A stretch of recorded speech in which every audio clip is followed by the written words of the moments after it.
ഞാനിന്നിവിടെ ഷെയർ ചെയ്യാൻ പോകുന്നത് എല്ലാ വീട്ടമ്മമാർക്കും തന്നെ നമ്മുടെ ഡെയിലി ലൈഫിൽ യൂസ്ഫുൾ ആവുന്ന കുറേ നല്ല ടിപ്സ് ആൻഡ് ട്രിക്സ് ഒക്കെ കളക്ട് ചെയ്തിട്ടാണ് കേട്ടോ. കുറേ സമയമൊക്കെ നിന്ന് കഷ്ടപ്പെട്ട് ചെയ്യുന്ന ജോലികളൊക്കെ സിമ്പിളായിട്ടുള്ള ടിപ്സൊക്കെ യൂസ് ആക്കി കഴിഞ്ഞാൽ നമുക്കത് പെട്ടെന്ന് ചെയ്ത് തീർക്കാനായിട്ട് സാധിക്കും. അങ്ങനെയുള്ള കുറേ നല്ല ടിപ്സാണ് ഇന്നത്തെ വീഡിയോയിൽ ഉൾപ്പെടുത്തിയിരിക്കുന്നത്. അപ്പോൾ ഇനി നമുക്ക് നേരെ വീഡിയോയിലോട്ട് പോവാം.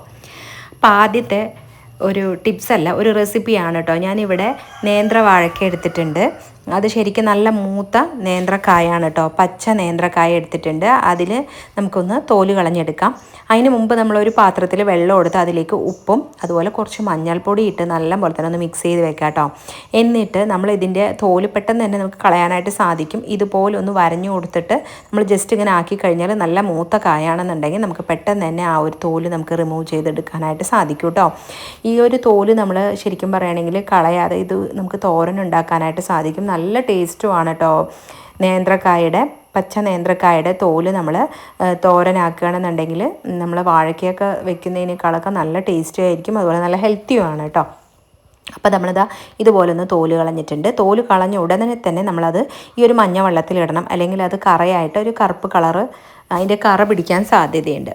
അപ്പോൾ അതിന് ശേഷം നന്നായി അതിലിട്ടിട്ട് നമ്മൾ അതിനെ ഒന്നിനെ ഇതുപോലെ രണ്ടായി കട്ട് ചെയ്യുക കേട്ടോ.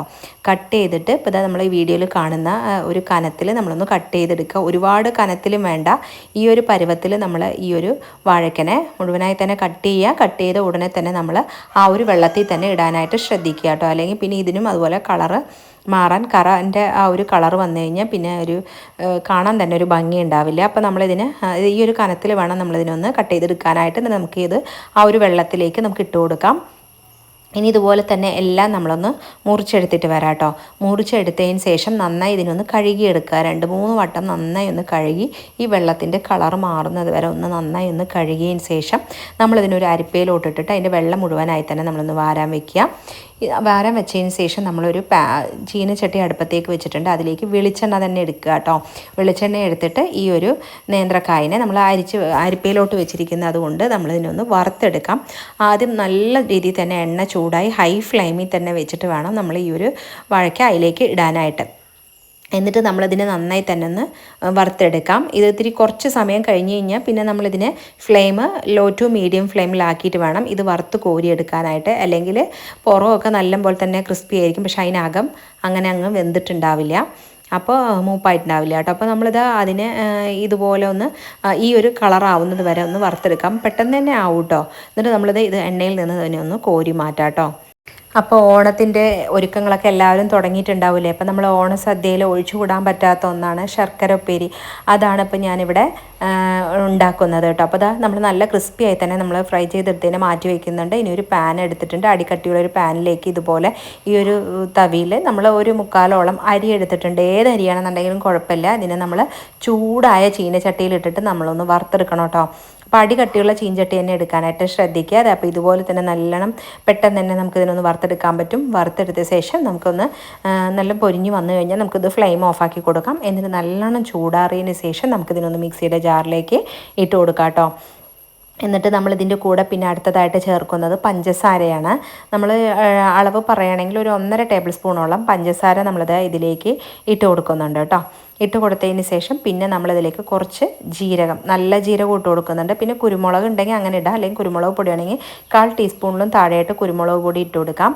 പിന്നെ നമ്മൾ ചുക്ക്, മെയിനായിട്ട് ഇതിൽ വേണ്ടത് ചുക്കാണ് കേട്ടോ. ഞാൻ വലിയൊരു കഷ്ണം ചുക്കിനെ ഇടികല്ലിലിട്ടിട്ട് ഒന്ന് ഇടിച്ചെടുത്തിട്ട് ഇതിലേക്ക് ഇട്ട് അതും കൂടെ നല്ല ഫൈൻ പൗഡറായിട്ട് ഇതുപോലെ ഒന്ന് പൊടിച്ച് മാറ്റി വയ്ക്കാം. ഇനി ഒരു പാൻ അടുപ്പത്തേക്ക് വയ്ക്കാം. ഞാൻ ആ ഒരു സെയിം പാൻ തന്നെ, അരി വറുത്ത അടി കട്ടിയുള്ള ഒരു പാൻ തന്നെ എടുത്തിട്ടുണ്ട്. അതിലേക്ക് ഞാൻ ഈ ഒരു തവിയിൽ 2 തവിയോളം നിറച്ചും 2 തവിയോളം ശർക്കര, ഞാൻ ഓൾറെഡി ശർക്കര മെൽറ്റ് ചെയ്ത് അരിച്ച് വെച്ചിട്ടുള്ളതാണ് കേട്ടോ. അപ്പോൾ അത് ഞാൻ ഇതുപോലെ കുറച്ച് എടുത്തിട്ടുണ്ട്. നിങ്ങൾ ഈ ഒരു 3 വാഴയ്ക്കയ്ക്ക് ശരിക്കും പറഞ്ഞാൽ 3 അച്ച് ശർക്കര മാത്രം മതിയാവും കേട്ടോ. അപ്പോൾ അതിനെ ഇതുപോലെ നന്നായി ഒന്ന് ഉരുക്കി അരിച്ചതിന് ശേഷം ഇതുപോലെ അടികട്ടിയുള്ള പാനിലേക്ക് ഒഴിച്ച് കുറച്ച് സമയം ഇതുപോലെ ഒന്ന് ചൂടാക്കി ഇത് ഒറ്റനൂൽ പരുവമാവാൻ വേണ്ടിയിട്ട് വെയിറ്റ് ചെയ്യാം കേട്ടോ. പെട്ടെന്ന് തന്നെ ആയിക്കോളും. അപ്പോൾ ഇതുപോലെ നമ്മൾ കാണിച്ചു തരാം. ഇങ്ങനെ ആക്കി കഴിഞ്ഞാൽ ഇതുപോലെ നമുക്ക് കിട്ടണം. ഇതുപോലെ ആയിക്കഴിഞ്ഞാൽ പിന്നെ എല്ലാം നമ്മൾ ഇടിപിടിയുന്ന സ്പീഡിൽ ചെയ്യണം കേട്ടോ. ഈ നമ്മൾ വറുത്ത് വെച്ചിരിക്കുന്ന ഈ ഒരു വാഴയ്ക്കയുടെ കൂട്ടുണ്ടല്ലോ, അത് ഇതിലേക്ക് ഇട്ടിട്ട് നന്നായി ഒന്ന് ഇളക്കി കൊടുക്കുക. എന്നാൽ നന്നായി ഒന്ന് യോജിപ്പിച്ചതിന് ശേഷം പിന്നെ നമ്മൾ ഈ പൊടിച്ച് വെച്ചിട്ടുണ്ടല്ലോ അത് കുറേശ്ശെ ഇതുപോലെ ഓരോ ടേബിൾ സ്പൂണായിട്ട് ആദ്യം തന്നെ ഫുള്ളായി ഇട്ട് കൊടുക്കണ്ട, വളരെ കുറേശ്ശെ ഇട്ടിട്ട് ഇതിനെ നന്നായി ഒന്ന് ഇളക്കി എടുക്കുക കേട്ടോ. അപ്പോൾ ഇതിലേക്ക് എല്ലാ ഭാഗത്തും ഈ പൊടി ഒന്നായി ഈ ഒരു ശർക്കരപ്പാവ് ഒന്ന് ശർക്കരപ്പാവിൻ്റെ ആ ഒരു നനവുണ്ടല്ലോ അതൊന്ന് മാറിക്കിട്ടുകയും ചെയ്യും. അപ്പോൾ ഇതുപോലെ കുറേശ്ശെ ഇട്ടിട്ട് നമുക്കിതിനൊന്ന് സെറ്റാക്കി എടുക്കാം. അപ്പോൾ നിങ്ങൾ എൻ്റെ ചാനൽ ആദ്യമായി കാണുന്ന കൂട്ടുകാരാണെങ്കിൽ സബ്സ്ക്രൈബ് ചെയ്യാതെ കാണുന്ന കൂട്ടുകാരുണ്ടെങ്കിൽ ഒന്ന് സബ്സ്ക്രൈബ് ചെയ്ത് സപ്പോർട്ട് ചെയ്യണേ. അതേപോലെ തന്നെ അതിൻ്റെ തൊട്ടടുത്ത് കാണുന്ന ബെല്ലൈക്കണിലുള്ള ബട്ടൺ കൂടി എനേബിൾ ചെയ്താൽ മാത്രമേ ഞാനിടുന്ന വീഡിയോസിൻ്റെ നോട്ടിഫിക്കേഷനൊക്കെ നിങ്ങൾക്ക് കൃത്യമായിട്ട് കിട്ടുകയുള്ളൂ കേട്ടോ. ഇപ്പോൾ കണ്ടില്ലേ എല്ലാവിടെയും പൊടി നല്ലോണം സെറ്റായിട്ടുണ്ട്. ഇത്രയേ ഉള്ളൂ കേട്ടോ. നമുക്ക് പെട്ടെന്ന് തന്നെ ഈ ഒരു ശർക്കര ഉപ്പേരി നമുക്ക് ഉണ്ടാക്കാനായിട്ട് സാധിക്കും. നല്ല ക്രിസ്പി ആയിരിക്കും ഉള്ളിൽ. കണ്ടില്ലേ, കുറച്ച് സമയം ഇതൊന്ന് ചൂടാറി ഒരു 1-2 മണിക്കൂർ സെറ്റായതിന് ശേഷം മാത്രം നമ്മളതിനെ ഒരു കുപ്പിയിലാക്കി വെക്കാവുന്നതാണ് കേട്ടോ. അതിൻ്റെ ചൂടെല്ലാം നല്ലോണം പോയതിന് ശേഷം നമ്മളൊരു ചില്ലിൻ്റെ കുപ്പിയിലാക്കി വെച്ച് കഴിഞ്ഞാൽ നമുക്ക് ഒരുപാട് നാൾ ഉപയോഗിക്കാനായിട്ട് സാധിക്കുകയും ചെയ്യും. നമ്മൾ കടയിൽ നിന്നെല്ലാം വാങ്ങുന്ന അതേ ടേസ്റ്റ്, അതിനേക്കാൾ ഒരുപടി ടേസ്റ്റ് മുന്നിലായിരിക്കും കേട്ടോ. പെട്ടെന്ന് നമുക്ക് തയ്യാറാക്കാനും സാധിക്കും. അപ്പോൾ ഇതുപോലെ ഒന്ന് ട്രൈ ചെയ്ത് നോക്കുക. ഇനിയിപ്പോൾ അടുത്തതായിട്ടുള്ള ടിപ്പ്, ഇപ്പോൾ പച്ചക്കറികളൊക്കെ നമ്മൾ വാങ്ങുന്ന സമയത്ത് അത് എങ്ങനെ സ്റ്റോർ ചെയ്യണമെന്നാണ്. ഇപ്പോൾ പച്ചക്കറികൾക്കൊക്കെ ഇപ്പോൾ ഈ ഓണം സീസൺ ആയത് തന്നെ അത്യാവശ്യം നല്ല രീതിയിൽ തന്നെ വിലയുണ്ട്. അപ്പോൾ നമ്മൾ ആ ഒരു പച്ചക്കറി നമ്മൾ എങ്ങനെ സ്റ്റോർ ചെയ്ത് വെക്കാം, ഫ്രിഡ്ജിനകത്ത് എങ്ങനെ വെച്ച് കഴിഞ്ഞാൽ നമുക്ക് മാസങ്ങളോളം നല്ല ആഴ്ചകളോളം നമുക്ക് ഫ്രഷായിട്ട് തന്നെ നമുക്ക് ഉപയോഗിക്കാനായിട്ട് സാധിക്കും കേട്ടോ. നമ്മൾ കുമ്പളങ്ങയൊക്കെ വാങ്ങുമ്പോൾ ചിലപ്പോൾ വലുതൊന്നും വാങ്ങില്ല, ഇതുപോലെ മുറിച്ച പീസായിരിക്കും നമ്മൾ വാങ്ങുക. അപ്പോൾ നമ്മൾ ഇതുപോലെ തന്നെ നമ്മൾ ഫ്രിഡ്ജിനകത്ത് വെച്ച് കഴിഞ്ഞാൽ പെട്ടെന്ന് തന്നെ ചീഞ്ഞ് അതിൻ്റെ സൈഡെല്ലാം തന്നെ കളർ മാറി ചീഞ്ഞ് പോകാൻ സാധ്യതയുണ്ട്. അപ്പോൾ നമ്മളെപ്പോഴും ഇതുപോലെ ക്ലിം ഫിലിം യൂസ് ചെയ്തിട്ട് അതൊന്ന് നന്നായി ഒന്ന് കവർ ചെയ്ത് വെക്കുക കേട്ടോ. ഫ്രിഡ്ജിനകത്ത് നമ്മൾ ഇതുപോലെ കവർ ചെയ്ത് വെച്ച് കഴിഞ്ഞാൽ കുറച്ച് നാൾ കഴിഞ്ഞാൽ നമ്മൾ എടുക്കുമ്പോഴും 2-3 ദിവസമൊക്കെ കഴിഞ്ഞ് എടുക്കുമ്പോഴും ആ ഒരു ഫ്രഷ്നെസ് നമുക്ക് കിട്ടും. പിന്നെ ക്ലിം ഫിലിം എപ്പോഴും നമ്മൾ എടുക്കുന്ന സമയത്ത് അതിൻ്റെ സൈഡിൽ എന്തെങ്കിലും ഒരു അടയാളത്തിനായിട്ട് വല്ല സ്റ്റിക്കോ എന്തെങ്കിലും നമ്മൾ വെച്ചിട്ട് ആക്കണമെന്നുണ്ടെങ്കിൽ ഓരോ തവണ എടുക്കുമ്പോഴും നമുക്ക് പെട്ടെന്ന് എടുക്കാനായിട്ട് സാധിക്കും കേട്ടോ. അപ്പോൾ ഇതുപോലെ ആദ്യം കുമ്പളങ്ങ നമ്മൾ കവർ ചെയ്തിട്ട് നമുക്ക് മാറ്റി വെക്കാം കേട്ടോ. ഇനിയിപ്പോൾ അടുത്തത് നമുക്ക് ചെറുനാരങ്ങ നമ്മളെപ്പോഴും സൂക്ഷിക്കുന്നത് സാധാരണ നമ്മളൊരു കവറിൽ എന്തെങ്കിലും ആക്കിയിട്ടോ അല്ലെങ്കിൽ ഒരു കുപ്പിയിലാക്കിയിട്ടൊക്കെ വെക്കും. പക്ഷേ കുപ്പിയിലാക്കി വെക്കുമ്പോൾ നമ്മൾ ഇതുപോലെ ഒരു ന്യൂസ് പേപ്പറിനകത്ത് ഇതുപോലൊന്ന് പൊതിഞ്ഞിട്ട് നമ്മൾ ഒരു കുപ്പിയിലാക്കി ചെറുനാരങ്ങ വെക്കുകയാണെന്നുണ്ടെങ്കിൽ അതിൽ നമ്മൾ ശരിക്കും പറഞ്ഞാൽ ഇതൊക്കെ എപ്പോഴും വെക്കുമ്പോൾ ഇതിൽ ഈ നനവ് പാടില്ല കേട്ടോ. നമ്മൾ കഴുകിയിട്ടാണ് വെജിറ്റബിൾസ് ഫ്രിഡ്ജിനകത്ത് വെക്കുക. കഴുകി ശരിക്കും വെള്ളം വാരാൻ വെച്ച് അതിൻ്റെ വെള്ളം എല്ലാം തന്നെ പോയതിന് ശേഷം നമ്മൾ എപ്പോഴും സ്റ്റോർ ചെയ്യണമെന്നുണ്ടെങ്കിൽ പെട്ടെന്ന് ചീഞ്ഞു പോവില്ല. അപ്പോൾ ഈ ഒരു ചെറുനാരങ്ങയിൽ നനവെല്ലാം തന്നെ മാറ്റിയതിന് ശേഷം ഇത് ഞാൻ കഴുകിയിട്ടൊന്നുമില്ല കേട്ടോ. അപ്പോൾ ഒക്കെ ഇതുപോലെ ന്യൂസ് പേപ്പറിൽ പൊതിഞ്ഞിട്ട് ഇതുപോലെ സിപ്ലോക്ക് കവറിലാക്കിയിട്ട് വെക്കുക. ഇങ്ങനെ സിപ്ലോക്ക് കവറിൽ വെക്കുന്ന സമയത്ത് നമുക്ക് ഒരുപാട് സ്പേസ് ഫ്രിഡ്ജിനകത്തും വെജിറ്റബിൾ ബോക്സിനകത്തും നമുക്ക് കിട്ടും കേട്ടോ. പിന്നെ ഇതുപോലെ ഒരു ബോക്സ് എടുത്തിട്ടുണ്ട്, അത് നനവില്ലാത്ത ബോക്സാണ്. അതിനകത്ത് നമ്മൾ ഇതുപോലെ ടിഷ്യൂ പേപ്പർ വെച്ച് കൊടുത്തിട്ടുണ്ട്. എന്നിട്ട് ഇതേ കറിവേപ്പില, ഇതിപ്പോൾ നമ്മൾ ഫ്രഷ് ആയിട്ടുള്ള കറിവേപ്പിലയാണ് കേട്ടോ. അല്ല നമ്മൾ മാർക്കറ്റിൽ നിന്നൊക്കെ വാങ്ങുന്നതാണെന്നുണ്ടെങ്കിൽ നമ്മളതിനെ കുറച്ച് സമയം മഞ്ഞവെള്ളത്തിലോ വിനാഗിരി വെള്ളത്തിലോ ഇട്ട് അതിൻ്റെ വെള്ളം വാരാൻ വെച്ച് നനവെല്ലാം പോയതിന് ശേഷം മാത്രം സ്റ്റോർ ചെയ്യുക. ഇതിപ്പോൾ നമ്മുടെ പറമ്പിൽ നിന്ന് തന്നെ നമ്മൾ പറിച്ചെടുത്തത് അതുകൊണ്ട് നമ്മൾ ഈ ഒരു രീതിയിലാണ് നമ്മൾ സ്റ്റോർ ചെയ്യുക കേട്ടോ. അപ്പോൾ ഇടയ്ക്ക് നമ്മളിത് ഓപ്പൺ ആക്കുന്ന സമയത്ത് ആ ഒരു അടപ്പിൽ ചെറിയ ഈർപ്പം എന്തെങ്കിലും നിൽക്കുന്നുണ്ടെന്നുണ്ടെങ്കിൽ അത് നമ്മളൊന്ന് ടിഷ്യൂ പേപ്പർ യൂസ് ചെയ്ത് തുടച്ചിട്ട് നമ്മൾ വെക്കുകയാണെന്നുണ്ടെങ്കിൽ ഒരുപാട് നാൾ നമുക്ക് സൂക്ഷിക്കാം. നമ്മുടെ വീട്ടിൽ തന്നെ കറിവേപ്പില ഉണ്ടെന്നുണ്ടെങ്കിലും നമുക്ക് ചിലപ്പോൾ എന്തെങ്കിലുമൊക്കെ കറി താളിക്കുമ്പോൾ നമുക്ക് ഓടിപ്പോയി പറിക്കാൻ പറ്റില്ല. അപ്പോൾ നമ്മൾ ഇതുപോലെ വലിച്ച് വെക്കുകയാണെന്നുണ്ടെങ്കിൽ നമുക്ക് പെട്ടെന്ന് തന്നെ നമുക്കത് എടുക്കാനും ഉപയോഗിക്കാനും സാധിക്കും കേട്ടോ. അപ്പോൾ കറിവേപ്പില മാത്രമല്ല, ഈ ഒരു രീതിയിൽ തന്നെ മല്ലിയിലയും പുതിനയും ഒക്കെ നമുക്ക് സൂക്ഷിക്കാൻ പറ്റും. അതുപോലെ ചീരയൊക്കെ വാങ്ങിയിട്ടുണ്ടെന്നുണ്ടെങ്കിലും അതിന് നല്ല ഇല മാത്രം എടുത്തിട്ട് നമ്മൾ ഇതുപോലെ ചീരയും നമുക്ക് ഈ ഒരു രീതിയിൽ തന്നെ നമുക്ക് സ്റ്റോർ ചെയ്യാൻ പറ്റും. ഇനിയിപ്പോൾ അടുത്തതായിട്ട് നമ്മൾ പഴമാണ് കേട്ടോ. അപ്പോൾ നേന്ത്രപ്പഴമോ ചെറുപഴമോ റോബസ്റ്റ പഴമോ എന്താണെന്നുണ്ടെങ്കിലും നമ്മൾ വാങ്ങിക്കഴിഞ്ഞാൽ ചിലപ്പോൾ എല്ലാം ഒരുമിച്ച് പഴുക്കും. അപ്പോൾ പഴുത്ത് കഴിഞ്ഞാൽ പെട്ടെന്ന് ആ പഴങ്ങൾ ചീഞ്ഞു പോകാൻ സാധ്യതയുണ്ട്.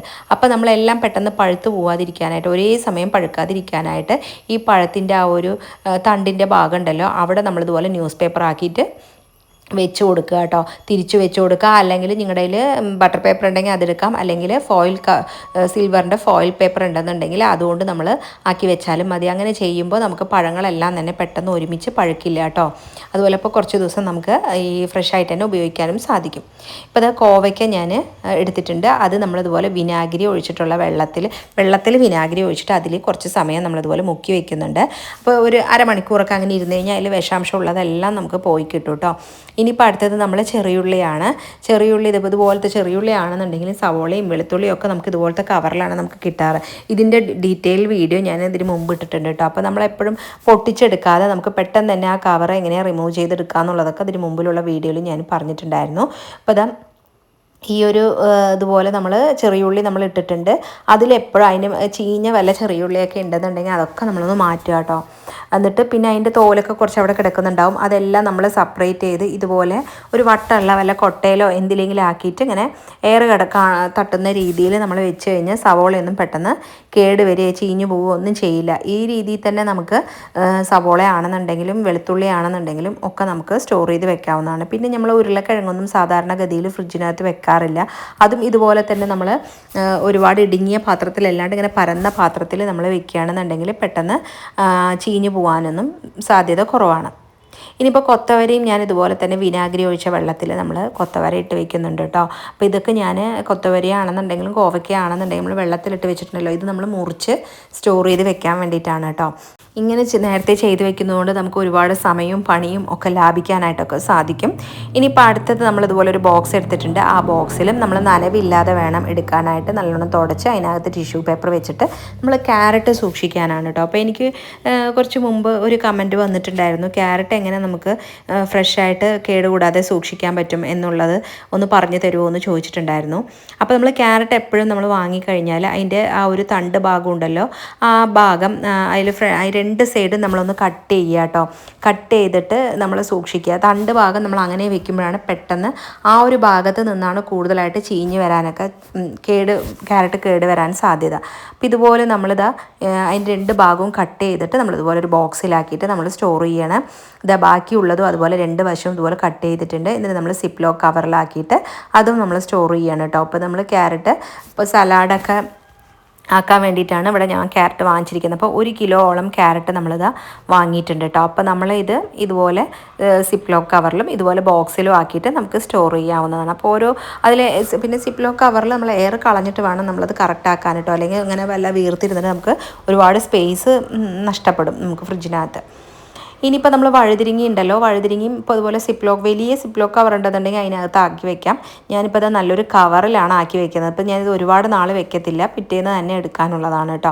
പിന്നെ പച്ചമുളക് സ്റ്റോർ ചെയ്യണത് ഞാൻ ഇതിന് മുമ്പ് ഞാൻ പറഞ്ഞിട്ടുണ്ടായിരുന്നു. എപ്പോഴും നമ്മൾ അതിൻ്റെ തണ്ട് കളഞ്ഞിട്ട് വേണം പച്ചമുളക് സ്റ്റോർ ചെയ്യാൻ. അപ്പോൾ നമ്മൾ അതിൽ ആദ്യം നമ്മൾ ചീഞ്ഞതോ ഒക്കെ ഉണ്ടെന്നുണ്ടെങ്കിൽ അതെല്ലാം മാറ്റി തണ്ട് മാറ്റുക കേട്ടോ. അപ്പോൾ ഇതിൽ ഞാൻ ചുവന്ന മുളക് എനിക്ക് കിട്ടിയിട്ടുണ്ടായിരുന്നു, നല്ല മൂത്ത ചുവന്ന മുളകാണ്. അപ്പോൾ നമുക്കത് വിത്തിനായിട്ട് മാറ്റി വെക്കാം കേട്ടോ. അപ്പോൾ നമുക്ക് വീട്ടിൽ തന്നെ അതിൻ്റെ തൈ ഉണ്ടാക്കാനായിട്ട് സാധിക്കും. അപ്പോൾ അതിൽ ഞാനിത് പച്ചമുളക് കഴുകുന്നൊന്നുമില്ല, പക്ഷേ അതിൽ ചെറിയ നനവുണ്ടായിരുന്നു. അപ്പോൾ അതിനൊക്കെ ഒന്ന് തുടച്ചു കൊടുത്തു.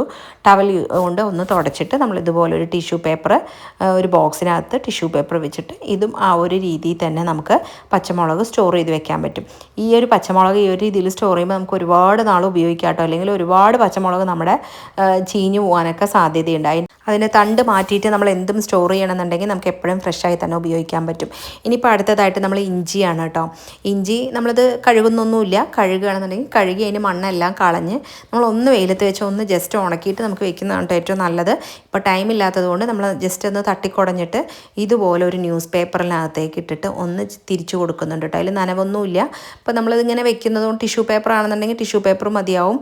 അപ്പോൾ അതിൻ്റെ നനവെല്ലാം പോകാനായിട്ട് നമ്മൾ ഇതുപോലൊരു പേപ്പറിൽ പൊതിഞ്ഞിട്ട് ആണ് ഞാനിവിടെ സ്റ്റോർ ചെയ്യുന്നത് കേട്ടോ. എന്നിട്ട് നമ്മളൊരു സിപ്ലോ കവറിലാക്കിയിട്ട് നമുക്ക് ഈ ഒരു ഇഞ്ചിയും നമുക്ക് സ്റ്റോർ ചെയ്ത് വെക്കാം. നമ്മൾ ഈ മണ്ണോട് കൂടിയൊന്നും ഒരിക്കലും ഫ്രിഡ്ജിനകത്ത് വെക്കരുത് കേട്ടോ. അപ്പോൾ ഫ്രിഡ്ജിലെ വെജിറ്റബിൾ ബോക്സൊക്കെ പെട്ടെന്ന് നാശമാവാനും ഒക്കെ സാധ്യതയുണ്ട്. അപ്പോൾ നമ്മൾ എപ്പോഴും വെജിറ്റബിളൊക്കെ കിട്ടുന്ന സമയത്ത് ഇതുപോലെ നമ്മൾ ആക്കണമെന്നുണ്ടെങ്കിൽ നമുക്ക് ഫ്രിഡ്ജിനകത്തുള്ള വെജിറ്റബിൾ ബോക്സ് വെറുതെ എടുത്ത് ആഴ്ചയിലൊന്നും എടുത്ത് കഴുകുക അങ്ങനെയൊന്നും ചെയ്യേണ്ട ആവശ്യമില്ല. അപ്പോൾ എപ്പോഴും വൃത്തിയായിരിക്കുകയും ചെയ്യും. നമുക്കെല്ലാം ഈ ഒരു ഇതുപോലൊരു കവറിലാക്കണമെങ്കിൽ ട്രാൻസ്പെറൻ്റ് ആയത് കാരണം നമുക്ക് എവിടെയാണെന്നുള്ളത് തിരയേണ്ട ആവശ്യമൊന്നും വരില്ല കേട്ടോ. അപ്പോൾ ഇതുപോലെ നമ്മൾ ഇഞ്ചിയും നമ്മൾ സ്റ്റോർ ചെയ്യുന്നുണ്ട്. നമ്മൾ തക്കാളി ആണെന്നുണ്ടെങ്കിലും തക്കാളി ഇപ്പോൾ വളരെ കുറച്ചാണ് കേട്ടോ. കൂടുതലൊക്കെ തക്കാളി ഉണ്ടെന്നുണ്ടെങ്കിൽ നമുക്ക് അതിൻ്റെ ആ ഒരു തണ്ടിൻ്റെ ഭാഗത്ത് ഒരല്പം എണ്ണ അപ്ലൈ ചെയ്ത് കൊടുത്തിട്ട് നമുക്ക് ബോക്സിലോ ഇതുപോലെ സിപ്ലോ കവറിലാക്കി വെക്കാവുന്ന. അപ്പോൾ അത് വളരെ കുറച്ചൊരു 4-5 ഉള്ളൂ. അപ്പോൾ പിന്നെ ഞാൻ ഈ ഒരു രീതിയിൽ തന്നെ നമ്മളതിനെ ആക്കി വെക്കുന്നുണ്ട്. അപ്പോൾ എപ്പോഴും സിപ്ലോ കവറിലാണെന്നുണ്ടെങ്കിലും ഇതുപോലെ എയർ കളഞ്ഞിട്ട് മാത്രം ആക്കുക കേട്ടോ.